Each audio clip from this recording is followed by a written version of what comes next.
अस्सलाम वालेकुम, कैसे हैं आप सब। मेरी ये video how to find your passion का सेकंड पार्ट है, जो कि इन कंफ्यूज्ड नौजवानों के लिए है जिनको समझ में नहीं आता कि वो क्या काम करें और कौन सा प्रोफेशन चूज़ करें।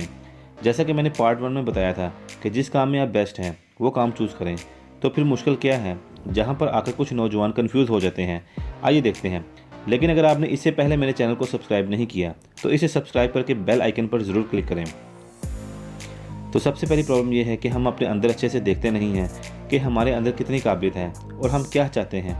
इसी बात पर बाबा बुल्ले शाह ने भी अपने एक शेर में फोकस किया था, पर आलम फाजिल होया, कभी अपने आप नू पढ़िया ही नहीं। और दूसरी बड़ी प्रॉब्लम यह है कि हम अपनी मतलूबा स्किल्स या प्रोफेशन पर फोकस नहीं कर पाते।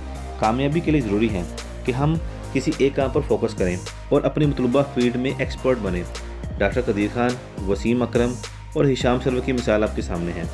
ये सब अपनी अपनी फील्ड में एक्सपर्ट हैं और इन सब ने अपनी ही फील्ड में कई साल मेहनत के बाद बड़ी ज़बरदस्त कामयाबी हासिल की।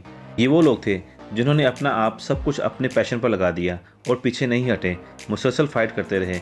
इन लोगों ने ट्रेंड को फॉलो नहीं किया बल्कि अपने पैशन को फॉलो किया। हिशाम सरवर ने जब पाकिस्तान में फ्रीलांसिंग स्टार्ट की थी तब फ्रीलांसिंग का ट्रेंड नहीं था जितना अब है, लेकिन वो फिर भी कामयाब हो गए क्योंकि उन्होंने अपने पैशन को फॉलो किया था।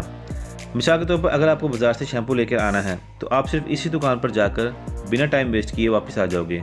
आपको वहाँ किसी चीज़ से कोई गर्ज नहीं है क्योंकि आपने डिसाइड कर लिया है कि मैंने शैम्पू ही लेना है।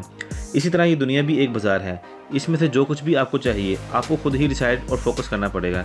अगर आपने डिसाइड किया है कि आपको ग्राफिक डिज़ाइनर बनना है तो फिर आपको ग्राफिक्स से रिलेटेड फील्ड को ही चूज़ करना चाहिए। लेकिन अगर आप इसके साथ साथ सर्च इंजन ऑप्टिमाइजेशन भी शुरू कर देंगे तो फिर आप दोनों पर ठीक से तवज्जो नहीं दे पाएंगे। हम लोग अपने अंदर देखने की बजाय दूसरी बाहर की आवाज़ें सुनते हैं। हमें पता ही नहीं चलता कि हमें क्या चाहिए और हम क्या बनना चाहते हैं। कोई कहता है कि बीकॉम कर लो, मेरा भाई बैंक में है, वहाँ पर मैं तुमको अच्छी जॉब दिलवा दूंगा। कोई कहता है एमए कर लो, तो कोई कहता है इंजीनियरिंग कर लो, कोई कहता है कि फ़लाँ जॉब या फ़लाँ काम कर लो, इसमें बड़े पैसे हैं। मुमकिन है कि आप कंप्यूटर की फील्ड में एक्सपर्ट हों, मुमकिन है कि आप अच्छे राइटर हों, अच्छे पेंटर हों या अच्छे टीचर हों, लेकिन आप फिर भी सेल्समैन की जॉब कर रहे होते हैं। क्या कभी आपने अपने आप से पूछा है कि आप क्या बनना चाहते हो? हकीकत तो ये है कि हम दूसरों की इस्लाह तो कर लेते हैं मगर अपनी इस्लाह नहीं कर पाते। हम अपने आप से बात ही नहीं करते और ना अपने आप को समझाने की कोशिश करते हैं कि आखिर मुझे कब समझ में आएगा। मैं कभी कोई काम शुरू करता हूँ तो कभी कोई काम, मुझे किसी एक काम की समझ ही नहीं आती। अगर आप जॉब कर रहे हैं तो इसके साथ साथ अपने पैशन को भी थोड़ा बहुत टाइम ज़रूर दिया करें। अपने आप को खुद कंट्रोल करें और अपना रिमोट अपने हाथ में ही रखें और सिर्फ अपने मन की आवाज़ को सुने और बार बार सुने। सबसे पहले अपना गोल सेट करें कि आपने करना क्या है, क्योंकि जब तक आप अपनी मंजिल का तयन नहीं करेंगे तो आपको कैसे पता चलेगा कि आपकी मंजिल क्या है।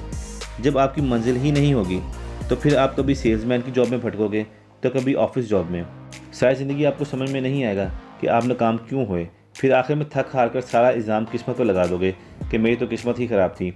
एक बात याद रखिएगा, अगर आप सब्ज़ी की फसल लगाओगे तो सब्ज़ी ही उगेगी, फल नहीं आएगा। इसी तरह अगर आप छोटी मोटी जॉब पर 10 साल की फसल लगाओगे तो घर तो क्या आप एक बाइक भी बामुश्किल उगा पाओगे। मतलब ये कि जिस जॉब पर आपने 10 साल लगाए हैं इसमें बामुश्किल आप एक बाइक ही खरीद पाएंगे। जो भी काम करें सबसे पहले इसके अंजाम के बारे में ज़रूर सोचें कि 1 साल या 2 साल या 5 साल बाद मेरा काम किस लेवल पर होगा, इस काम का क्या इंजाम होगा।